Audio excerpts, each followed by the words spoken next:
seen today. Everything you're gonna pick up tomorrow as well. We got more panels for Black Real Estate Weekend. Oops, let me shut this off. Sorry. And so let's talk about this. So let's talk about what it means, to obtain wealth, to become rich, or whatever that means. Here's the deal. When you talk about wealth and rich people, I encourage you to consider something that Facebook founder Mark Zuckerberg does. Right? He's not he's not the best example, but that's an example that I'll use because the man makes about, I don't know, maybe $500 million a week or something. Right? And so one of the things that he does actually with Facebook is he's a copycat. He sees something that works and he copies what's working. Right. And if it doesn't work, he doesn't copy what's not working. He copies what's working. That's one of the things he does. Now that's that strategy. A big chunk of that has led to him forming a company that is so dominant across the world. He started the company in his dorm room back when he was in school, when he dropped out of school, and he didn't get a degree. He didn't get student loans and a bachelor's degree. He started the company instead.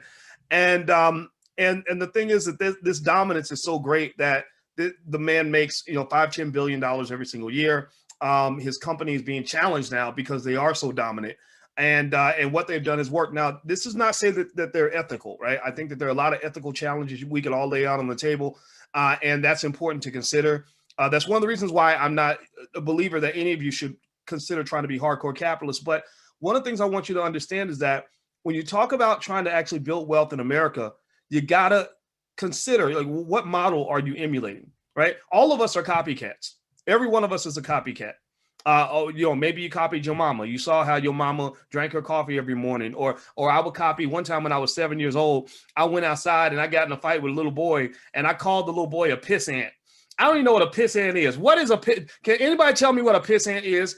But I called this little boy a pissant, right? And my mother overheard me call this boy this name. And I didn't even know what a pissant was, but I heard my daddy say it, so I said it. Right? That's why I can't apologize too much when I cuss sometimes when I'm talking, because my daddy cusses like a sailor, but I would hear him say pissant, so I was copying my father. So we're all a bunch of copycats. So when it comes to building your success economically, you got to realize, just accept the fact that you probably are a little bit of a copycat. Most of us are. Maybe we copied the people ahead of us and went into a certain career because, I'm an engineer because my mother was an engineer, or we chose a certain strategy. I'm a renter of my apartment because that's what the adults who mentored me told me to do. Right. So accept the fact that you're a copycat, and that's kind of okay to a point. Right. It's kind of okay. So I would say this: look, if you're going to be a copycat, copy the right people. If you're going to be a copycat, copy people who are doing the things you want to do. Copy the people who are successful in the areas you want to be successful in. So let's talk about copying rich people. Right? Let's look at rich people. Now, I'm an expert on rich people. That's kind of what a finance PhD can do. Like, we understand wealth and money and how it flows and who has it and who doesn't and why and where it's going and all these other things, right? Literally on a scientific microscopic level, the same way the scientists in the lab study viruses and they try to figure out how do we stop a pandemic. They get the microscope and they look at the virus and how it moves and all that. Well, we did that with wealth, right? We do that with money. We look at money through a microscope.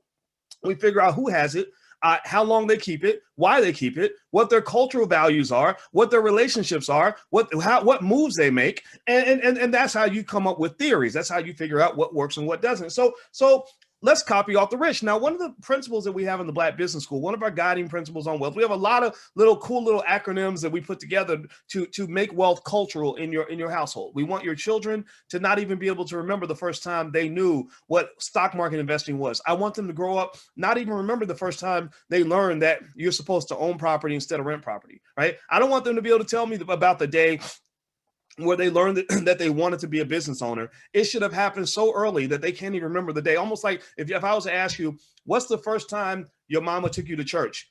Most of you probably can't remember the first time your mom or your grandmother took you to church. I don't remember, because my grandma took me to church literally when I came out of my mother's stomach. So with that said, one acronym that we use, you're not going to find this in a textbook anywhere, but this is a great way to understand wealth and how wealthy people think and how wealth builders think, how bosses think, how owners think. It's OPP. right? And I came with this acronym not from the rap song. We're not being ratchet here, right? Y'all know OPP stands for other people's, you know what, right? But we're not talking about that. Now, if you're a little ratchet, you might say it stands for other people's profits, right? But we're not even talking about that. Or you could even say it stands for other people's property, which might describe gentrification, which might describe economic competition and powernomics, which is real, whether you want to believe it's real or not, right? Whether we want to accept the fact that the world is a competitive world, we know that competition is real. So other people's property might be an accurate way to describe what OPP stands for, but that's not actually what we use it for. What OPP stands for us as a wealth building mindset is opportunity, patience, and perspective. Opportunity, patience, and perspective. And so here's what I'm going to do. I'm laying it out in a framework to help you walk away with something today so that you'll be better people as a result of this conversation. Better in terms of achieving your goal, better in terms of providing for your family, better in terms of finding the freedom that you seek. You are the talented 10th. The fact that you came to this conference and some people didn't means that you're going to have a different set of outcomes than people who chose to do something different, right? And so opportunity, patience, and perspective. What does that mean? Well, wealth builders understand what it means to be rich and what it means to be poor. Now, the word poor, it has one way to describe it is it could be seen as an acronym for standing for passing over opportunities repeatedly. How many of you, give me a yes or no, how many of you know somebody who stays broke and every time and literally because they've never known what an opportunity looks like and don't know where to get them and don't have the hustle to go out and grab them, they stay poor because they pass over opportunities repeatedly. So you can literally put $1 million opportunity in front of that person and they're not going to see it, right? It might be because they're only trained to have a job seeker vision, right? Like, so for example, I've hired people, I've worked with people where I said, hey, you can take a partnership in this business deal. And I'm thinking this person can make hundreds of thousands of dollars, but all they know how to see is a paycheck. That's all they can see, right? And that comes from a kind of economic thinking, economic training that did not teach them how to scout for different opportunities. It's like going out in the woods. I don't know how to survive in the woods, right? If I were to go out into the woods, I'm not a person that can identify food everywhere that it might be. I can't look at a berry and know if I can eat that berry or not eat that berry, right? You can put me in the Amazon where there's plenty of food to eat and I might starve to death because I've never been trained to identify where the food actually is. But a person who knows how to survive in the jungle can say, oh, if you kill that bear over there, then you can chop the bear and skin the bear and cut the meat and cook it this way and do that. And you can also eat the toes. And right, they could tell me all these things about survival that I wouldn't know. So I can literally walk past food and not know that it's food and still be hungry. Right. Or when I go in the kitchen, Alicia knows her way around the kitchen extremely well. Right. We have our own set of gender roles. I have roles where I do what a man does and she has roles where she does what a woman does. And I don't make her cook. I don't make her do anything, but she likes to cook. She loves to cook. She's a great cook. And I can look in the refrigerator and see the same food that she sees. And I'll say, dang, there's nothing to eat. And she'll say, what are you talking about, Boyce? You got this and this and this. And in my mind, I'm thinking it's frozen. I don't know what to do. I don't know that ingredient goes with that ingredient. I can't cook anything, right? So a lot of people, unfortunately, are raised in a way where they never learn how to cook economically. And as a result, they pass over opportunities repeatedly. And as a result, they stay poor. Right. So opportunity, patience, and perspective means that as you're gaining your economic training, the reason you're in the Black Business School, the reason you're here today is because you're learning that the first step toward acquiring an opportunity is that you must know what an opportunity looks like. Do you follow me? Give me a yes if you follow what I'm saying. Patience is simple. Patience means that people who have proven their ability to delay gratification are typically more successful in life.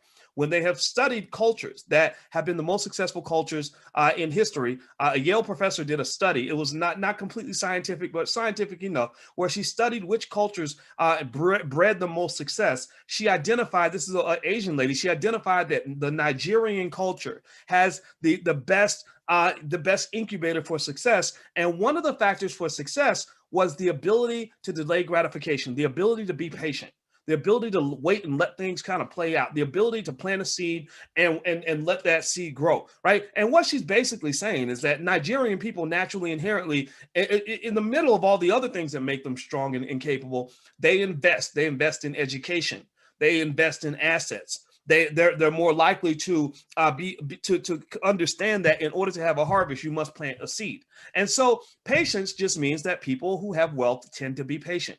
Gentrification. We're talking about real estate today. Gentrification did not start last week. They didn't decide last Tuesday that they were going to go take over all the neighborhoods across America. They started planning that in the 1970s. And they patiently made strategic steps over a long period of time that allowed them to make a power move for their grandchildren. Right. So in order for you to be successful, I encourage you to understand what patience looks like and to realize that wealth. Warren Buffett said that wealth is simply a transfer from impatient people to patient people, short-sighted people to people with a long-term vision, right? People who are looking for the hit it and quit it to people that are looking for the long-term win, right? People that are thinking about the short money are giving money to the people that are thinking about the long money, right? So patience is very important.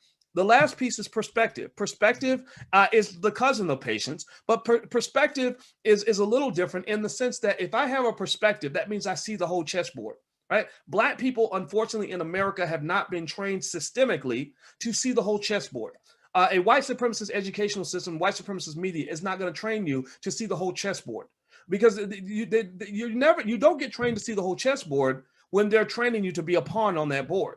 They don't want you to see the whole board. They want you to be on the board so that someone else who sees the board can move you around like a chess piece. So a wealth builder tends to have perspective. They have the ability to see the future, the long and wide. They can see what's happening across the world. They can see what's happening long term. And there's a practice. It takes practice to kind of think that way. So I'll give you an example. In mathematics, there was a concept we used to learn called dynamic optimization that I'm not going to go into the details of the concept. It might make your head hurt a little bit, but basically it just kind of says that when you make a decision, you want to think long term. You want to think about where you're trying to go and then work your way backward. That's basically what it says. So I use that actual decision making process when I make decisions in my life. When I think about what I'm doing on a day-to-day basis, I don't think about today. I'm not thinking about right now or 2020, right? I'm thinking about things like the year 2070. And I'm thinking, where do I want Black people to be in the year 2070? And then I work backward. And that helps me figure out what we need to do right now today.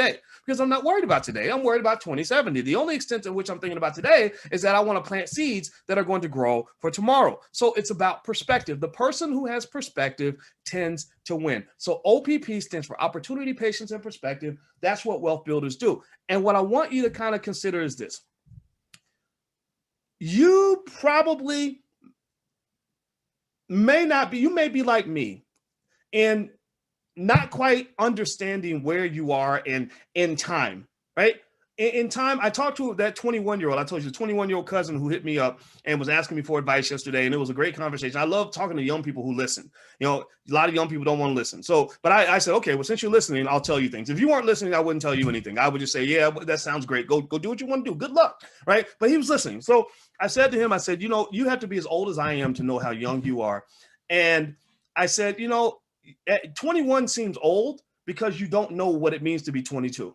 You've never been 25. You've never been 30. You've never been 35, 40. So you think 21 is old, and that's fine. Just like I think 49 is old because all I compare to is 48, 47, 46. I said, but a better way to kind of look at your life is to imagine this. Think about it like this. You are the ancestors. You're not the grandchild. You're the grandparent. You're the great-grandparent. You're the great-great-great-grandparent. Rather than looking at your life as 2020 kind of being the culmination of all the things that have happened before today, think about your life in terms of believing that 2020 is the beginning.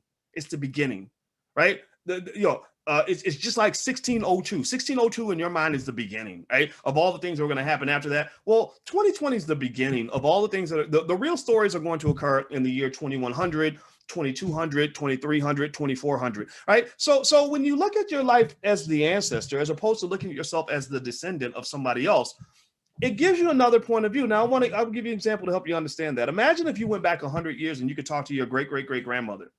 And you went to your great-great-great-grandmother, and let's say that you wanted your family to be really wealthy in the year 2020. So it's the year 1920.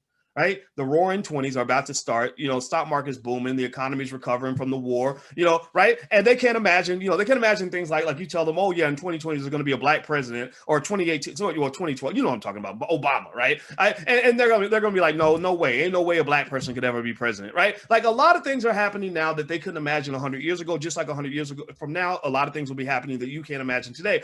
So imagine if you said, look, grandma, we could be really wealthy. You just have to do certain things. And let's say your grandma says, no, but we're poor. We're sharecroppers. We don't have any money. What are you talking about? Well, what would you tell your grandma to do? You might say, well, grandma, let's get some property. Let's try to secure it, legally, so that, that we can buy this land. And let's say your grandma was like, I was going to buy the house, but houses are expensive. This house costs a whole $4,000, right?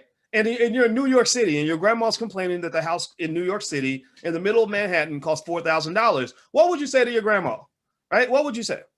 You would say, come on, grandma, let's figure this out. Let's figure out if we can pull together a family fund and buy this house, because this same piece of land is going to cost $1 million in the year 2020, right? That's what you would do. You would do everything in your power to whatever resources were around. You would accumulate those resources so that you could get your foot planted in the sand, so that when the asset value grows, your wealth will grow too, and your family will be better off 100 years from today, right? That's what you would do, right? Well, imagine if, now let's flip it. Now imagine if you're the great-great-great-grandmother or the great-great-great-grandfather. And imagine if you had a descendant 100 years from today who came back and was talking to you. You would sound just like your grandma. You would probably say, oh gosh, real estate in New York is so expensive. That house costs $1.2 million or whatever. And that descendant of yours would be able to say, no, you don't understand, Grandpa. That house is going to be $10 million in my time. So we need to lock it down now, or that those shares of stock, that Amazon stock that's 3,000 now costs 300,000, or that Bitcoin that's 20 grand is $500,000. Grandpa, we must invest. We got to make a move now. We must do it now, right? That's what your descendants are screaming to you. That's what they're saying to you. They're saying, make a move. And you're saying, well, I don't really have enough, or I don't really know what I can do. And they're just saying, like, make a move. Your biggest teammates, your biggest economic teammates are people that have not been born yet. They're not born yet, but what they're screaming, from wherever people live before they're born on earth, they are screaming, make a move, do something, plant a seed, right? So my point today is to hopefully convince you to understand that you gotta plant a seed. I don't care where you are. You got to plant a seed. I don't care how much money you have. You got to plant a seed. I don't care if you don't think you know exactly what you're doing, you got to plant a seed. You got to plant a seed, right? So can we at least type this in the chat? That's our term for today. That's the one thing I need you to walk away with before we go into tomorrow. We'll be back tomorrow, of course, tomorrow morning. Plant a seed. So ask yourself, am I planting a seed? What seed are you planting? And not just seeds for you, but seeds for those babies that are coming after you.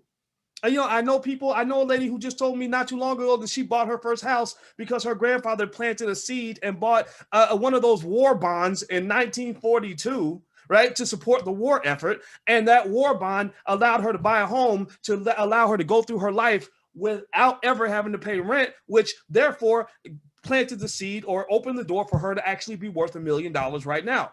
A regular person doesn't start a business, none of that fancy stuff. Just she's a millionaire because somebody planted a seed. So that's my point for you today. That's what I want to walk away with. That is my message. Plant a seed. You must plant seeds. Communities that plant seeds have a harvest. If you do not plant a seed, you will have no harvest. But if you plant seeds on a regular basis, then I guarantee you your harvest will be bigger and greater than anything you can ever imagine. Most extremely wealthy families had a seed planter who could not on any level imagine what that seed was going to become. It ain't like what you think. It ain't this visionary thing where the future millionaire knows exactly what they're doing and they know for sure that it's going to turn into this big harvest. They don't know these things. They're just planting seeds. And that comes back to faith. And if Black people know about anything, we know about faith because most of us go to church on Sunday, or at least at some point in our lives, we've done that. So lean on your faith and plant the seed and then let God and the universe do the rest. You are meant to be great. You are meant to have abundance. Your family will have abundance. Let them solve the hard problems. Plant the seed. Are we on the same page? Give me a yes in the chat. Good. Okay, so I'm going to go. I want to say thank you to everybody who has helped put together the first day. We meet again tomorrow, blackrealestateweekend.com. If you haven't registered yet, or if you know somebody hasn't registered, just send them to blackrealestateweekend.com. They can join us for the second day. Also, those of you who want to take a look at Julian Gordon's offer from the Black Business School, the multifamily property program, you can go to theblackreigroup.com, THE, theblackreigroup.com. REI stands for Real Estate Investment Group. So it's theblackreigroup.com. So feel free to go take a look at that. We will see you guys tomorrow. Thank you so much to the team, Jessica and Taryn and Lawrence and Duel and I hope I didn't miss anybody. Oh, Carmelita, of course, and Candace and Miss Stephanie and everybody else that came through. This has been absolutely awesome. And our goal is to change the world. And that's the seed we're planting. We're planting the seeds in you, or you are the seed, or however you want to look at it. But we're going to win because Black people are winners. We've been winning since ancient Egypt and before, and we're going to continue to win. And